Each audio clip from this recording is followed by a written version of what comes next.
guys, how you doing? This is Manga Section. I'm here today to bring you a review for Tail Manga chapter 544, the second to last chapter. Next week will be the last chapter. I will be doing a live reaction, and I think just based on like the end narration of the last chapter, it will lead to or give us hints to if there will be a sequel or a prequel, because I don't know if you've seen my video about it already, but Hero says that Fairy Tail does not end here, so there's either a sequel or prequel coming. I don't think the last chapter will have hints if it's going to be a prequel, but definitely if it's going to be a sequel, there'll be some hints within the last chapter. So yeah, like I said, I'll be doing a live reaction to that. But let's get into the review for this chapter. So until the end of the chapter, we're still split into the two teams: Fairy Tail and everybody else, and the Dragon Slayers. So everything that's happened with everybody else is that they attempt a fairy sphere, it doesn't work, so therefore they had to do a combined fairy sphere with all the magic from all of the wizards and witches from all over the continent, kind of similar to Dragon Ball Z and the Spirit Bombs, where everybody raises their hands to give up their energy. Everybody was raising their hands to give up their magical power towards this fairy sphere. And once the main body was defeated, the body disappeared. You know, about so your body doesn't work, blah blah blah. That's why I was gone. That's what I'm seeing from it. That's what I'll take. So we had that. So the rest of the chapter was on the Dragon Slayers versus, no, sorry, let me correct myself. The rest of the chapter was on Natsu versus Ignoragia. Now, this is the last fight of the series, and unfortunately, it is the most anticlimactic fight in the whole of Fairy Tail. Now, saying that is disappointing. Very, very disappointing. We have Acknowledger. Now, at one point, he goes on a random, like, bloodlust kind of thing, and I was thinking, that really came out of nowhere. I just really felt that was really random and that it came out of nowhere.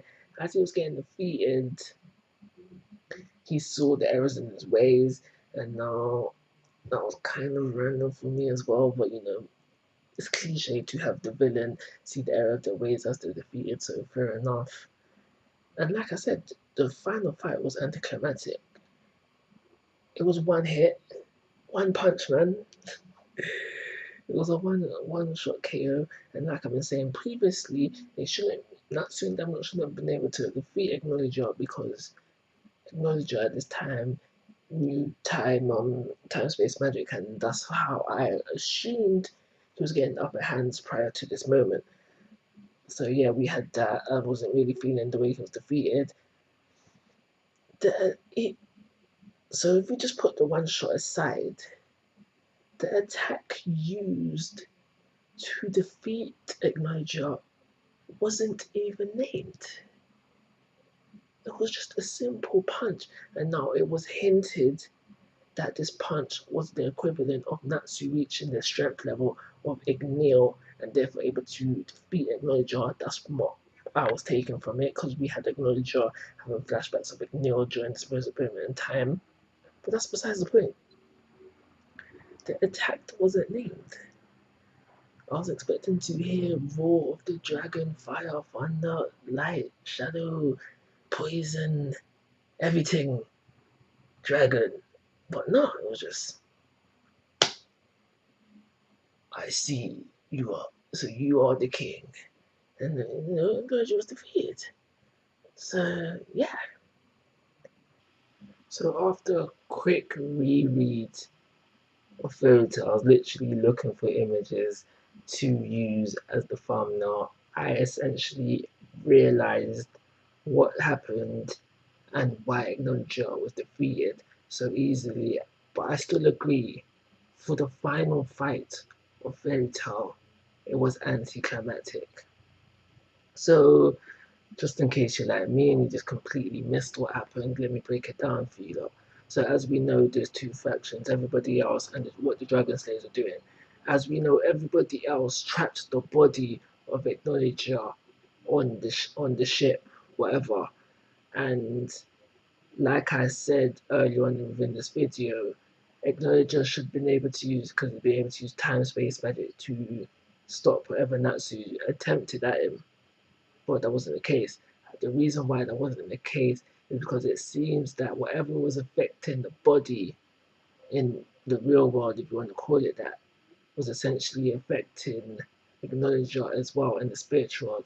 At least that's what I'm assuming, and essentially that does make sense because the whole weakness of Dragon Slayers, the whole motion sickness thing that was going on for the body. So technically it should go on for the spirit as well. So that's what I assumed I was thinking. That's why Acknowledger was saying you can't move, but I still fully, fully agree with what I was saying earlier that the fight was anticlimactic. Yes, Acknowledger couldn't move, but it essentially ended with one punch. I mean, come on, man. For the final fight to be ended with one punch, that is just shocking.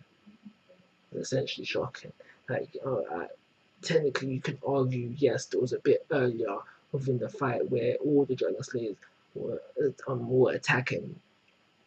But alright, fine, I'll iron it out even more.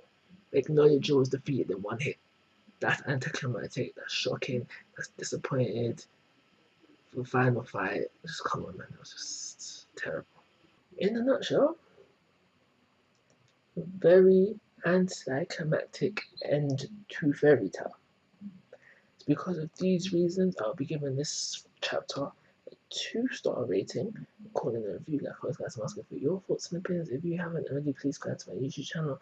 And most importantly, take care. Have a nice day.